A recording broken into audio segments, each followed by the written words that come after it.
Assalamualaikum warahmatullahi wabarakatuh. Halo sobat, Bridging in the Zona Ruminansia. Oke, salam jumpa lagi di Zona Ruminansia.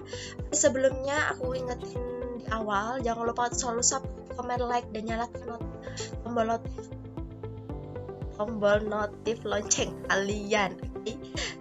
Mohon maaf sekali karena aku terlalu bersemangat untuk hari ini, tapi sebelumnya aku mohon maaf sekali buat sobat-sobatku karena materi hari ini cukup singkat, padat, jelas.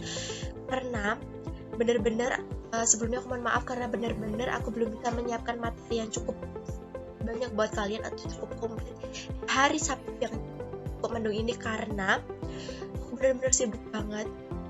Jadi aku untuk materi kali ini aku siap dengan secara tidak matang karena benar-benar mendadak dan secepat. Jadi aku mohon buat sobat-sobatku juga nantinya dalam penjelasan materi masih terdapat penjelasan yang kurang jelas atau apa, mohon sekali untuk mengisikan komentar kalian di kolom komentar pertanyaan yang sekiranya belum kalian pahami. Oke? Langsung aja kita masuk ke materinya. Nah, di materi kali ini aku akan membahas tentang perkadangan dan peralatan kandang sapi. Dan di materi kali ini aku belum bicara besar-besaran atau belum bicara spesifik karena udah aku katakan tadi bahwa di materi ini aku mengerjakan dengan cukup kilat, jadi belum bicara spesifik karena mungkin di lain waktu aku akan menjelaskan secara fresh lagi. Video kali ini aku akan membahas mengenai kandang dulu, tapi sebelum kita mengetahui faktor-faktornya kita harus mengetahui dulu kandang itu fungsinya buat apa sih. Nah, kandang itu berfungsi sebagai tinggal ternak untuk melindungi dari pengaruh buruk iklim. Jadi pengaruh buruk iklim itu bisa berupa hujan, panas, angin, temperatur, dan gangguan lainnya seperti hewan liar dan pemberian ternak.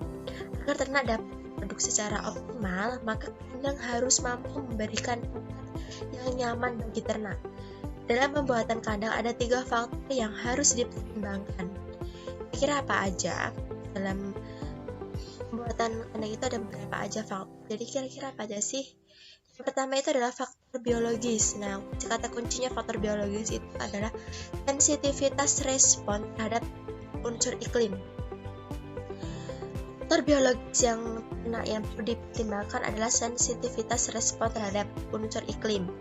Misal nih gini sobat, misal ternak yang sensitif terhadap panas, maka perlu merancang kandang agar tidak menyebabkan iklim di dalam kandang panas. Hal ini bertujuan agar ternak dapat berproduksi secara optimal.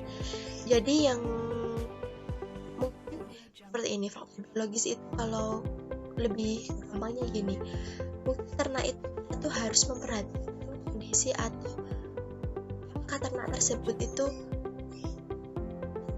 mudah sekali terkena penyakit. Jadi perlunya pertimbangan kandang meliputi suhu dalam ruangan kandang karena ini sangat mempengaruhi respon terhadap unsur iklim. Perlunya, kalau biologis itu gimana ya? Kalau dalam artinya aku menjelaskannya itu kayak faktor biologis itu perkandangnya itu gimana kalau kita buat melalui tanah liat, genteng biasa, tidak menggunakan kalau di daerah pegunungan mungkin kita menggunakan asbes karena itu mudah sekali menyerap panas agar kita tidak mudah kedinginan. Kalau di daerah panas nih kita lebih baik menggunakan genteng karena dapat melindungi dari pengaruh sengat matahari seperti itu. Jadi perlu memperhatikan faktor biologisnya. Yang kedua ada faktor teknis. Kata kuncinya yaitu berkaitan dengan konstruksi bahan dan tata letak. Kandang ternak perlu dibuat kuat agar dapat memberikan fungsi dengan baik. Konstruksi bahan dan tata letak bangunan harus dihitung berdasarkan perhitungan arsitektur yang sesuai. Jadi faktor teknis itu adalah faktor yang berkaitan dengan kekuatan konstruksi kandang. Jadi gimana kita membuat kandang yang kuat untuk kita menampung ternak-ternak kita nanti. Nah, jadi Selain itu juga mempengaruhi tata letaknya nih, menghadap kemana arahnya itu juga termasuk dalam faktor teknis. Selanjutnya yang terakhir adalah faktor ekonomis. Tapi artinya yaitu memberikan nilai ekonomi bagi peternak. Tujuan pemeliharaan ternak adalah memberikan nilai ekonomi bagi peternak pemeliharaan. Semua faktor dalam proses pengelolaan ternak harus mempertimbangkan secara ekonominya. Dan yang merupakan investasi tetap dan jangka panjang harus dibuat yang kuat tetapi menggunakan bahan bangunan yang tidak terlalu mahal. Efisiensi penggunaan bangunan dilakukan dengan mengatur tata letak dan merancang kapasitas bangunan dengan baik. Peralatan diperlukan ternak sebagai wahana kegiatan budidaya ternak dan alat bantu untuk meningkatkan produktivitas ternak yang berfungsi menurunkan biaya tenaga kerja. Sebagai wahana kegiatan budidaya, peralatan terdiri dari pakan, minum, peralatan kesehatan ternak dan lain-lain. Peralatan peningkat produktivitas terdiri dari mesin pembuatan pakan, alat transportasi, mesin pemanen hasil ternak dan lain-lain. Jadi faktor ekonomi itu kita buat kandang dan lalu mengeluarkan banyak biaya, tapi juga bisa melindungi ternaknya itu. Atau konstruksinya itu juga baik di kandang.